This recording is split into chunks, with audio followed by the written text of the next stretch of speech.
तो कैसे हैं आप सब? तो ये है एरिथमेटिक प्रोग्रेशन का ट्यूटोरियल नंबर 4। कहा था आएंगे, अब ये तीसरा है। ठीक है, तो बढ़ते हैं इस ट्यूटोरियल पर। इस ट्यूटोरियल में अच्छा लेवल है, एक स्टेप और ऊपर है पिछले वाले लेक्चर से। ठीक है, और जो लेक्चर की लास्ट स्लाइड थी, मतलब पिछले वाले ट्यूटोरियल की जो लास्ट स्लाइड थी, उसमें जो बताया था उसका एक क्वेश्चन है, तो आपको पता ही है उसका आंसर 0 ही होने वाला है। ठीक है, आंसर आपको पता है, लेकिन एक और बार फटाफट से सॉल्व करके दिखा दूंगा। तो बढ़ते हैं फटाफट से क्वेश्चंस की तरफ। तो क्वेश्चन 1 ये रहा आपकी स्क्रीन पर, और क्वेश्चन 1 क्या कहता है? If the 8th term of an AP is 31 and the 15th term exceeds the 11th term by 16, find the AP। पहले तो मतलब समझते हैं। If the 8th term of an AP is 31, इसका मतलब A8 दिया हुआ है 31 के equal, and the 15th term मतलब A15 exceeds the 11th term by 16, मतलब 16 जो 11th टर्म है उससे अगर मैं 16 आगे बढ़ जाऊं, 16 स्टेप्स अगर मैं आगे बढ़ जाऊं तो मुझे A15 मिल रहा है।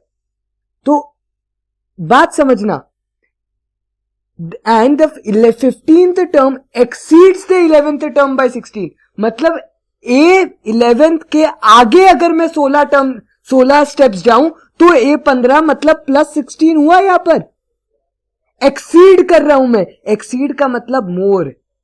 इस क्वेश्चन को ऐसे भी फॉर्मुलेट कर सकते थे कि the 15th term and the 15th term is 16 more than 11th term.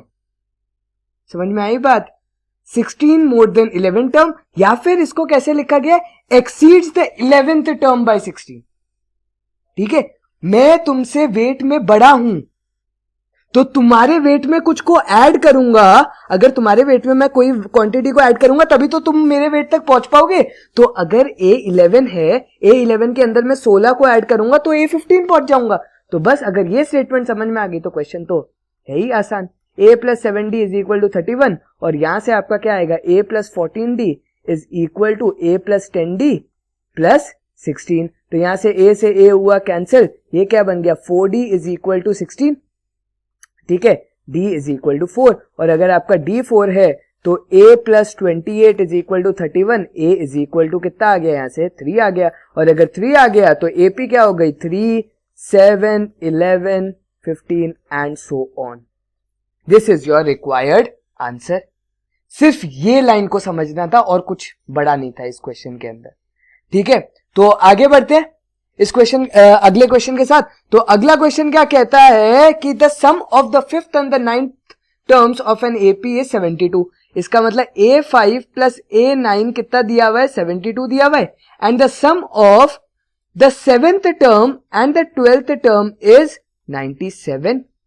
चलो फॉर्मुलेट करते हैं, एपी ढूंढना है। तो यहां से क्या आ गया? A + 4D + A + 8D is equal to 72, और यहां से आ गया A + 6D + A + 11D is equal to 97। तो यहां आ गया आपका 2A + 12D is equal to 72, और यहां से आ गया आपका 2A + 17D is equal to 97। और आपको कहा है कि कहीं ना कहीं एलिमिनेशन मेथड बेस्ट होता है, तो 17D - 12D अगर आप एलिमिनेशन कर दोगे, ठीक है, तो 17D - 12D is equal to कितना हो जाएगा? 97 - 72। तो यहां से 17D - 12D कितना होता है आपका? 5D के equal, which is equal to यहां पर कितना? 25। तो D इज इक्वल टू आ गया आपका 5, और अगर आपका D 5 आ गया तो कोई भी इक्वेशन में सब्स्टिट्यूट कर दो, तो 2A + 12 × 5 कितना होता है? 60 होता है, is equal to 72। 2A is equal to 12, A is equal to 6। A6, D5, your AP is 6, 11, 16, 21 and so on। ठीक है, तो करना कुछ नहीं है, वापस दो इक्वेशन, दो variable, linear equation and 2 variables को जैसे सॉल्व करते हो वैसे कर सकते हो। सब्स्टिट्यूशन करना है सब्स्टिट्यूशन कर लो, एलिमिनेशन मैंने किया हुआ है कि डायरेक्टली इस इक्वेशन, अगर मैं इस इक्वेशन 2 मानू, इसको इक्वेशन 1 मानू, तो इक्वेशन 2 - इक्वेशन 1 मैंने किया है, तो मेरा वहां से D आ गया। D आ गया तो मेरी कोई भी इक्वेशन में डालोगे तो मेरा A आ जाएगा। चेक कर लेते हैं, 17 × 5 कितना होता है? 85, 97 - 85 is 12, 2A is equal to 12, A is equal to 6 आ गया। तो सिंपल। ठीक है, चलो आगे बढ़ते हैं क्वेश्चन 3 के साथ। तो क्वेश्चन 3 क्या कहता है, find the number of integers between 50 and 500 which are divisible by 11। अब मुझे ऐसे इंटीजर्स निकालने हैं 50 और 500 के बीच जो 11 से डिविजिबल है। इसका मतलब यहां पर नाइदर मुझे ए गिवन है ना मुझे डी गिवन है, एक्चुअल में क्वेश्चन के हिसाब से तो मुझे कुछ भी नहीं गिवन है। लेकिन यार एक बहुत बड़ा हिंट दिया हुआ है, ध्यान से देखो, numbers of integer between 50 and 500। अगर मैं 50 और 500 में से अगर मैं ये निकाल लूं कि ऐसा कौन सा पहला नंबर है 50 और 500 के बीच जो 11 से डिविजिबल है, अगर मैं वो निकाल लूं तो क्या वो मेरा ए बन जाएगा? 50 और 500 के बीच अगर मैं वो पहला नंबर निकाल लूं जो मेरा 11 से डिविजिबल है तो वो मेरा ए। और अगर वो 11 से डिविजिबल है तो ऑब्वियसली जब मैं उसमें +11 करूंगा तभी तो दूसरा नंबर भी 11 से ही डिविजिबल होगा। तो क्या मैं ये बोल सकता हूं कि मेरा D11 है? समझ में आया? तो इसका मतलब मुझे डी तो पहले से ही क्वेश्चन में गिवन है, क्योंकि जो डिविजिबिलिटी होगी वही तो मेरा डिफरेंस होगा, क्योंकि अगला नंबर भी तो डिविजिबल होना पड़ेगा ना 11 से। तो अगर ये नंबर है तो ये नंबर 11 से डिविजिबल होगा तो ये भी +11 करोगे तभी तो डिविजिबल होगा। तो एक चीज तो पता लग गई, लेकिन मुझे टोटल नंबर ऑफ टर्म्स चाहिए। मुझे एक चीज बताओ, हम लोग को नंबर ऑफ टर्म्स, हमने पिछला ट्यूटोरियल किया, हम लोग ने कब कब नंबर ऑफ टर्म्स हमारा n की वैल्यू हमारे पास आई है? हमारे पास n की वैल्यू तब तक आई है जब तक हम लोग को a ऑफ n गिवन था। अगर मुझे लास्ट टर्म गिवन है तो मैं a ऑफ n में a प्लस n-1 d लगा दूंगा, तो मेरा a ऑफ n गिवन है, a गिवन है, d गिवन है, तो n आ जाता है। तो अगर मैं लास्ट टर्म भी निकाल दूं इस AP के लिए, मतलब इस AP की अगर मैं लास्ट टर्म भी निकाल दूं तो मेरा फर्स्ट टर्म आ गया, लास्ट टर्म आ गया, डिफरेंस आ गया, सब कुछ आ गया, तो n भी आ ही जाएगा, तो मुझे टोटल नंबर ऑफ इंटीजर्स मिल जाएंगे। लेकिन यहां पर एक सबसे अच्छी चीज ये गिवन है कि मेरा जो लास्ट टर्म होगा वो 500 से छोटा होगा, वो मेरा 500 से छोटा भी होना चाहिए और वो 11 से डिविजिबल भी होना चाहिए। तो मेरे पास इतनी सारी चीजें मुझे गिवन है। अब लॉजिकली देखते हैं, पहली बात तो ये देखते हैं कि मेरा ए क्या होगा। 50 के बाद ऐसा कौन सा नंबर है जो 11 से डिविजिबल है? ऑब्वियस सी बात है, आपको 11 की टेबल आती है, 55 डिविजिबल है। 55 के बाद क्या आएगा? 66 आएगा, फिर आएगा 77 एंड सो ऑन, मूव करता जाएगा। लेकिन मुझे 500 से पहले का निकालना है। अब मैं 500 से पहले का कैसे निकालूं? 500 से पहले का निकालने के लिए मैं ऐसा सोचता हूं कि मेरे 500 के आसपास वाला 11 की कौन सी डिविजिबिलिटी आ रही है। 11 इंटू 5 55, अगर मैं उसी को इंटू 10 करता हूं तो मेरा क्या आएगा? 550 आएगा। 11 इंटू 50 इज 550। इसमें से ऐसा करो, माइनस करते जाओ। अगर -11 करोगे तो कितना आएगा? 539। -11 वापस करोगे तो कितना आएगा? एक तरीके से आपका ये आएगा 528, फिर -11 517, फिर -11 506, फिर -11 495। अगर लोग ये सोच रहे कि मैं बार बार माइनस क्यों करूं, तो एक और तरीका है उनके पास। यार 550 आ रहा है और मुझे जो नंबर चाहिए वो 500 से छोटा चाहिए, तो इसका मतलब मुझे मिनिमम 50 तो माइनस करना ही करना है। और 50 से बड़ा ऐसा कौन सा नंबर है 11 से जो डिविजिबल है, सो दैट मैं उससे माइनस करूं और वो भी 11 से डिविजिबल है? 55। तो अगर मैं 550 में से 55 को माइनस कर दूं तो क्या वो मेरा an टर्म बन जाएगा? और वो क्या आएगा? 495। तो मेरा an क्या आ गया? 495 आ गया। तो मेरा a आ गया, an आ गया, तो मुझे अब n ही तो निकालना है। तो an is equal to a plus n-1 into d। तो an कितना है? 495 is equal to 55 which plus n-1 into d कितना है मेरा? 11। ये जब माइनस करोगे तो ये हो जाएगा आपका 440 is equal to 11 times n-1। ये कैंसिल हुआ 40 से, तो 41 इज इक्वल टू n आपका रिक्वायर्ड रिजल्ट है। ठीक है, यहां पर आपका हो गया क्वेश्चन सॉल्व। तो अगर आपको ये एपी फॉर्म भी करनी है तो आप एपी लिख सकते हो और देख लेना 41 टर्म्स आपकी आएंगी। Hence prove. तो बढ़ते हैं हम लोग क्वेश्चन नंबर 4 की तरफ। तो क्वेश्चन नंबर 4 क्या कहता है? Which term of the AP will be 132 more than its 54th term? अब which term of an AP, AP given है, इसका मतलब मुझे ए गिवन है और मुझे डी भी गिवन है, तो डी क्या होगा 27 माइनस 15 कर दो या 15 माइनस 3, वो क्या होगा 12 के इक्वल, और ये मेरा क्या है 3 के इक्वल।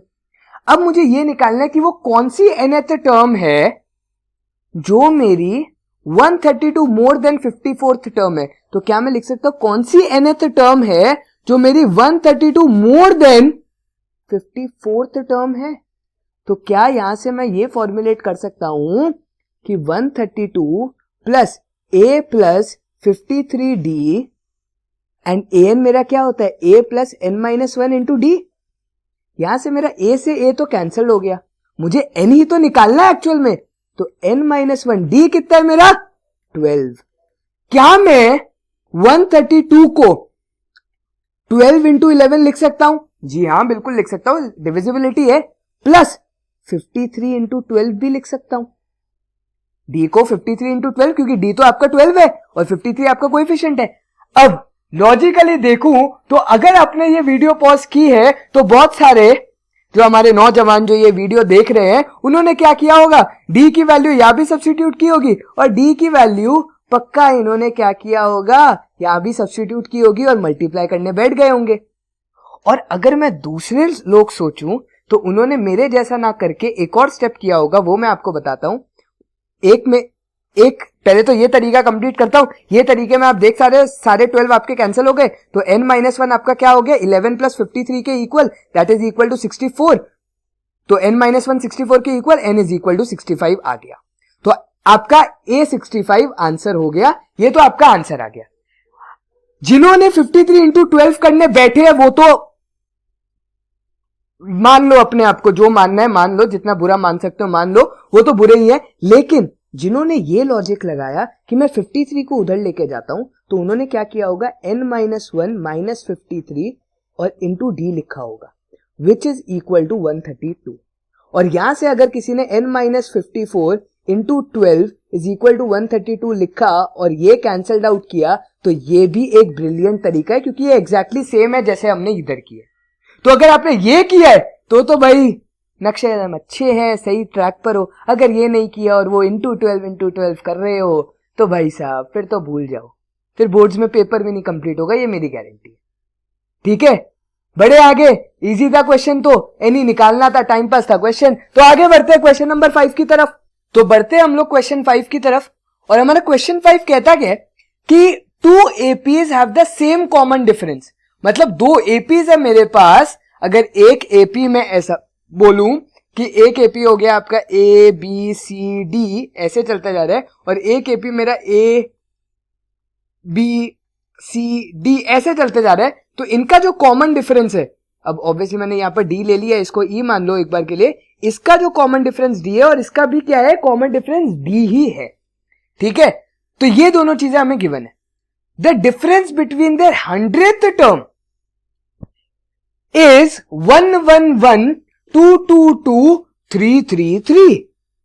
ठीक है, तो हम लोग को ये गिवन है कि उनके 100 टर्म, मतलब अगर मैं इसको स्मॉल ए से डिनोट करता हूं ये एपी के टर्म्स को और इसको कैपिटल ए से, तो क्या मैं बोल सकता हूं A100 minus A100 is equal to 111222333। ठीक है, तो अब What is the difference between their millionth term? मतलब मुझे अब निकालना है मिलियन कितना होता है, शायद 3 0 और फिर उसके बाद भी 3 0, हाँ माइनस A 3 0 और ये भी 3 0, ये मुझे निकालना है। यहां पर इंपॉर्टेंट चीज क्या है समझते हैं इस क्वेश्चन को, बहुत ज्यादा इजी है यार। A100 माइनस A100 गिवन है, मुझे एक चीज बताओ A100 होगा क्या मेरा, क्या मैं ये लिख सकता हूं A plus 99D minus A plus 99 और इसका D भी सेम ही D है क्योंकि कॉमन डिफरेंस तो सेम है, इज इक्वल टू ये नंबर एज इट इज। क्या यहां से मेरा 99D से 99D पूरा का पूरा कैंसिल हो गया, तो क्या मैं ये लिख सकता हूं A minus A is equal to 111 222 333।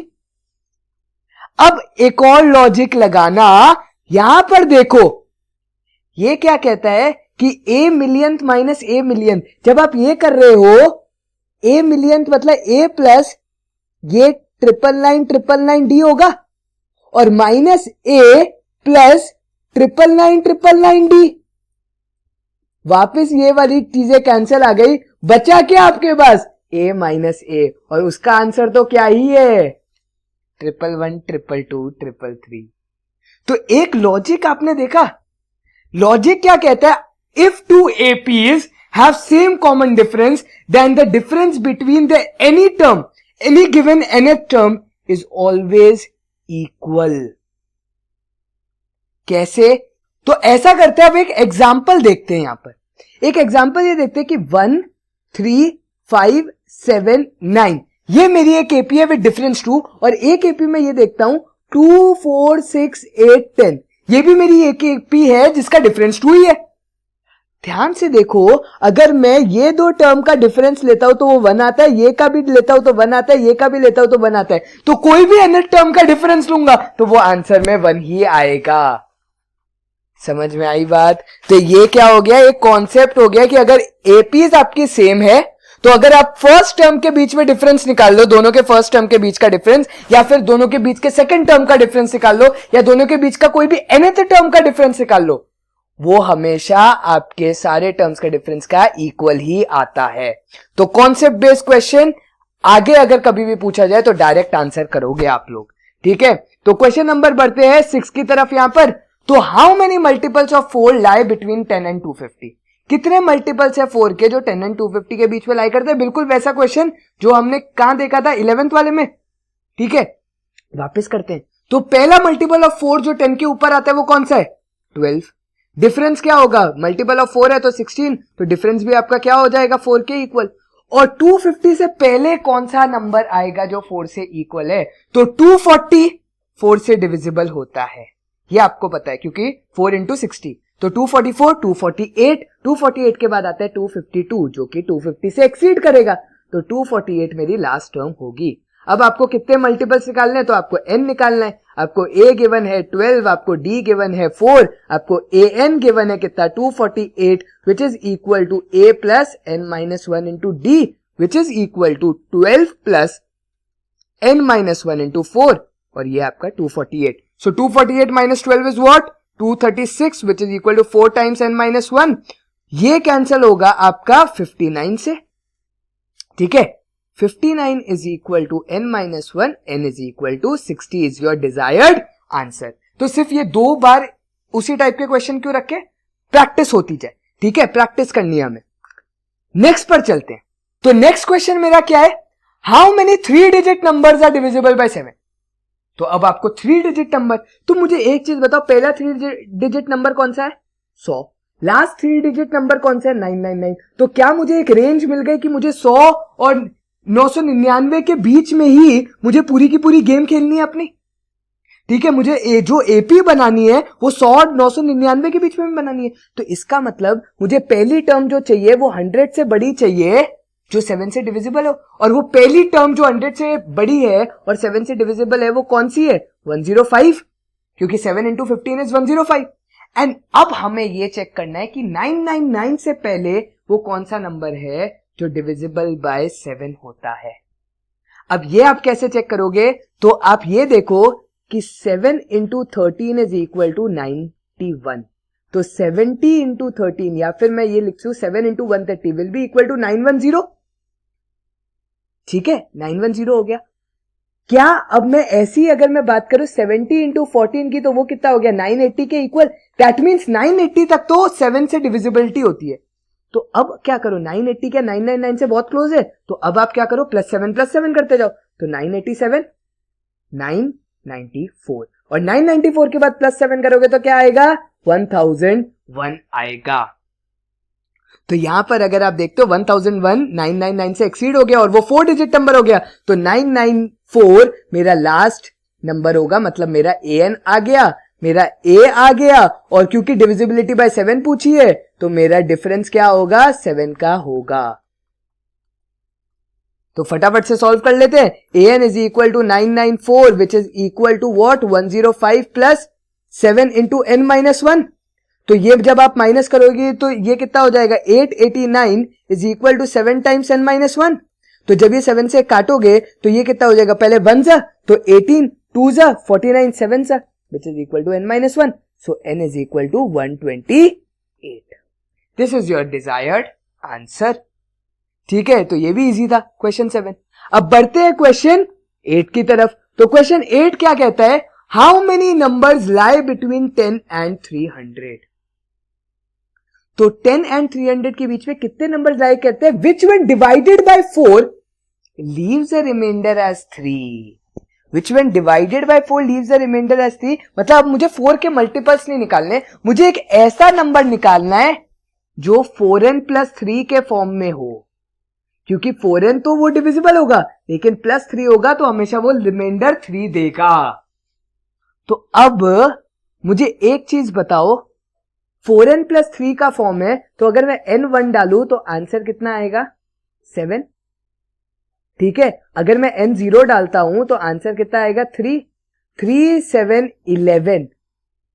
अगर मैं 2 डालता हूं तो आंसर 11 आएगा। क्या 11 10 से बड़ा है? हाँ जी। तो क्या मैं बोल सकता हूं कि पहली वो टर्म जो मेरी मतलब which one divided by 4 will leave a remainder 3, क्या वो मेरी 11 होगी? कैसे 11 होगी? क्योंकि आपको पता है a is equal to b q plus r वाला फॉर्मेट, वेर b यहां पर क्या है 4 क्यू प्लस 3 तो लिखा है मैंने, लेकिन यहां पर आप n की अब q की वैल्यू डालते जाओ तो आपको वो टर्म मिल जाएगी। अब आपको जाना है 300 तक और आपको an निकालना है।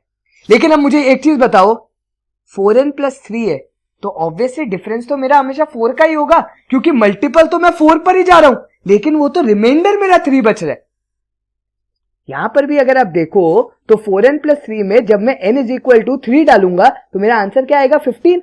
तो मेरी नेक्स्ट टर्म क्या होगी 15। तो अगर मैं डिफरेंस निकालू तो आंसर तो 4 ही आएगा ना, क्योंकि यार डिविजिबिलिटी तो 4 की चल रही है। ठीक है, तो डिफरेंस मेरा आ गया 4, a मेरा आ गया क्या 11। अब मुझे क्या चाहिए an टर्म। तो अब सबसे पहले तो ये देखो कि 300 तो 4 से डिविजिबल है ही है। अगर 300 4 से डिविजिबल है तो 296 भी 4 से डिविजिबल होगा।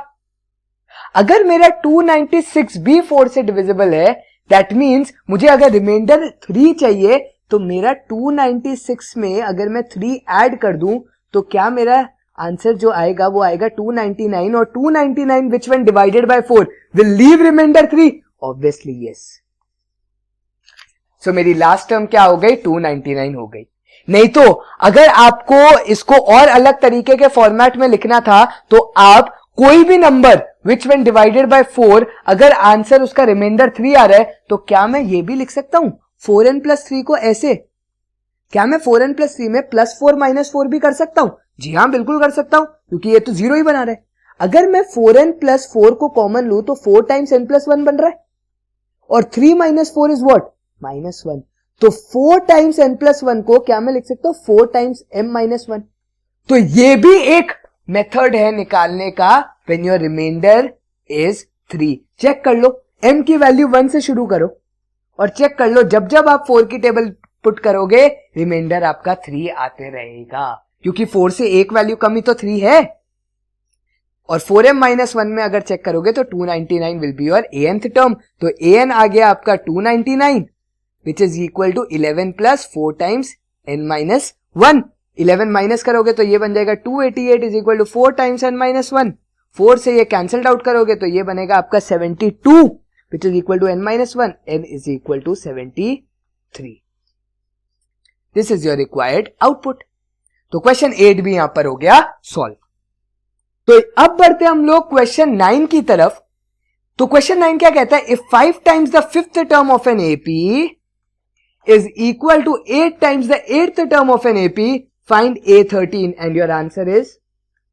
Last lecture blank slide discussion हो चुका है, एक बार फटाफट से चेक भी कर लेते हैं। 5 टाइम्स A5 कितना हो जाएगा 5 times A plus 4D which is equal to what 8 times A plus 7D। ठीक है, ये क्या आ गया 5A plus 20D is equal to what 8A plus 56D।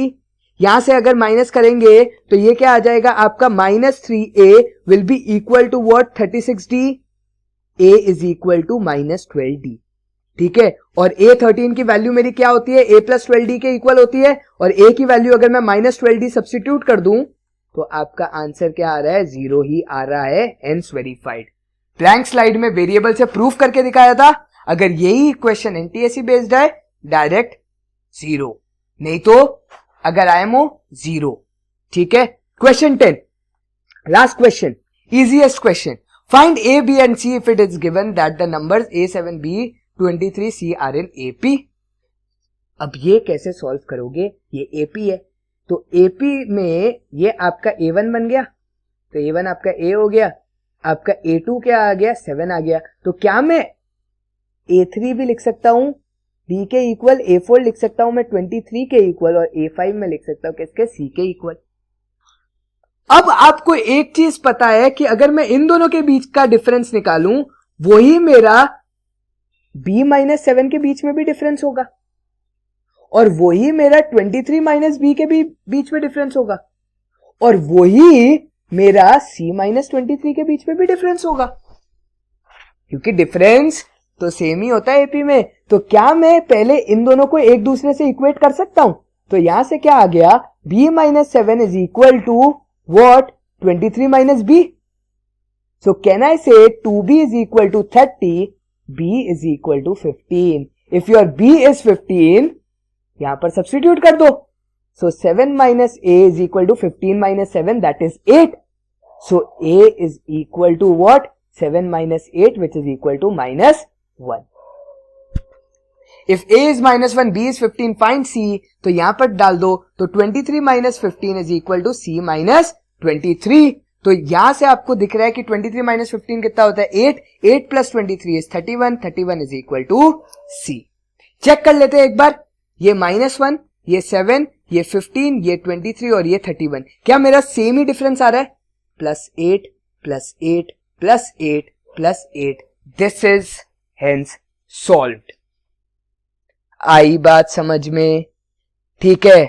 तो यहां पर आपका ट्यूटोरियल होता है खत्म, लेकिन एक ब्लैंक स्लाइड से करेंगे ट्यूटोरियल को फाइनल खत्म, विदाई देंगे ब्लैंक स्लाइड से। तो विदाई कैसे देते हैं यार, अगले लेक्चर के अंदर, मतलब अगले ट्यूटोरियल के अंदर, जो इसका लास्ट ट्यूटोरियल होगा, उसके अंदर में एक आधा क्वेश्चन मैंने ये डाला है कि अगर आपको ये गिवन है कि सीधा आपको am - an करना है, आपको ये गिवन है if the 30th term is this, find, मतलब आपको एक AP गिवन होगा और आपको सीधा A30 - A20 बोला होगा करने के लिए, ठीक है। आपको एक AP सपोज गिवन हो गया 1 2 3 4 5 6 ऐसे, और आपको सीधा बोला होगा A30 - A20, तो आप क्या करोगे, A30 निकाल लोगे, A20 निकाल लोगे। लेकिन अगर ये मुझे नहीं निकालना तो मैं इसको कैसे करूंगा यार, देखो बहुत सिंपल सी बात है, AM मेरा क्या होगा, A + m-1d, और an मेरा क्या होगा, A + n-1d,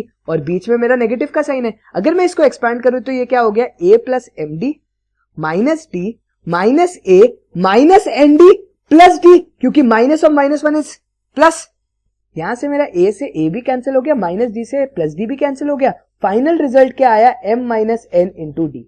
तो एक तरीके से अगर आपको एक AP गिवन है तो am - n कोई भी होगा तो उनका माइनस करना m - n और d से उसको मल्टीप्लाई कर देना, वो आपका डिजायर्ड आंसर होगा। ये शॉर्ट ट्रिक्स है यार, ये सो दैट आप विदाउट सॉल्विंग A30 निकालो, A20 निकालो, विदाउट सॉल्विंग आप आंसर निकालो सीधा, ठीक है। ये सिर्फ एक शॉर्ट ट्रिक है, ठीक है। तो यहां पर हुआ आपका फाइनली ट्यूटोरियल खत्म, फाइनल बाय है ये मेरी तरफ से, ठीक है। तो दिस इज योजित बसीन signing off from T70। I hope you enjoyed the video और आपको कुछ नया सीखने को मिला होगा, नए क्वेश्चंस किए होंगे। Thank you guys for listening me, thank you, and meet you in the next tutorial lecture. Thank you very much.